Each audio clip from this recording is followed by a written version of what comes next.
منظر کی طرف لے جانا چاہتا ہوں جہاں پہ قربانی ہوئی ہے. جی. حضرت ابراہیم علیہ السلام کی عمر کتنی زیادہ ہے اور جو قربانی کے لیے اپنی گردن پیش کر رہا ہے وہ 13 سال کا ابھی اس نے دہلیز شباب پہ قدم رکھا ہے. اللہ اکبر. اللہ. وہ اب شریعت کے اسرار و رموز کو نہیں جانتا. جی. اسماعیل شریعت کے اسرار و رموز، میرے ایک اپنا تخیل ہے کہ چھوٹی عمر ہے.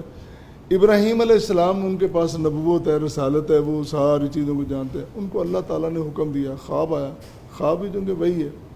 انہوں نے کہا اب ابراہیم علیہ السلام نے اپنے رب کو راضی کیا اور بیٹے نے اپنے باپ کو راضی کیا. بیٹا تو اس کے اسرار و رموز نہیں نہ جانتا کہ یہ کیا ہو رہا ہے. اس باپ نے کہا قربانی اس نے دے دیا.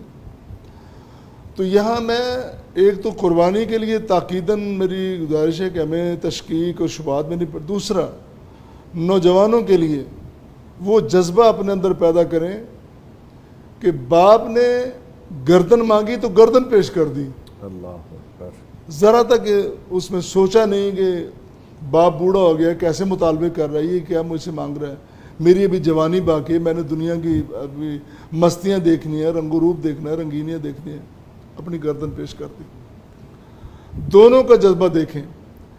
آج ہم قربانی کرتے وقت یہ دیکھیں، اگر ہم باپ ہیں، اگر بیٹے کی اللہ قربانی مانگ لیتا تو ہم کیا کرتے؟